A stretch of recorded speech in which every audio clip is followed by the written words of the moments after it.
This is the VOA Special English Health Report.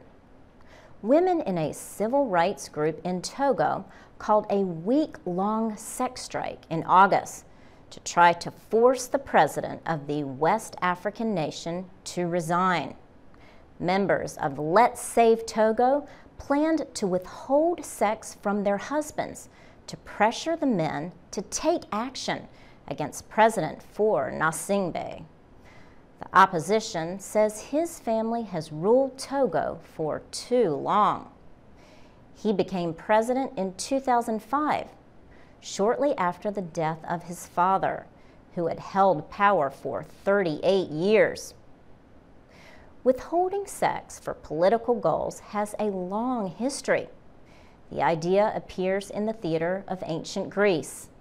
In the play Lysistrata, the women of Athens decide to deny their husbands sex until the men end the Peloponnesian War. But do sex strikes work? Pepper Swartz is a sociology professor at the University of Washington in Seattle. She says the idea is good for making news headlines, but it takes a lot of work.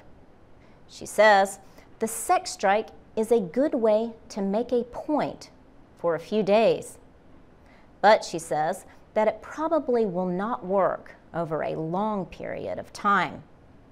She also notes that if you do stick to it too long, you might lose that other person's willingness to support your issue.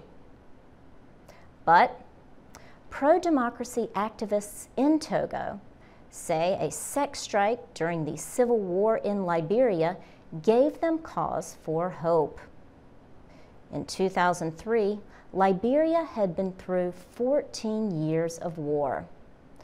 Leaders of the group Women of Liberia Mass Action for Peace organized a series of nonviolent actions.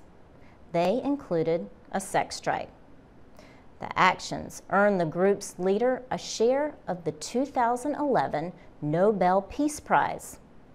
Layman Bowie shared the prize with two other women, including Liberian President Ellen Johnson Sirleaf.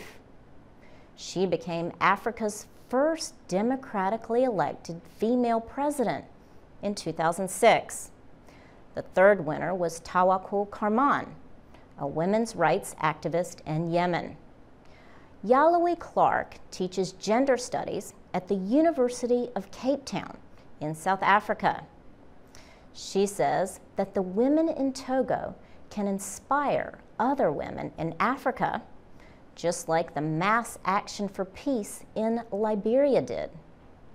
But sociology professor Pepper Swartz says women need to hold real power in order for something like a sex strike to work. They only work in proportion to the amount of power women have in a society, she says. In other words, you have to have a certain amount of power already to tell your husband no. She says this depends on having a society where men respect the opinions and wishes of women. For VOA Learning English, I'm Laurel Bowman.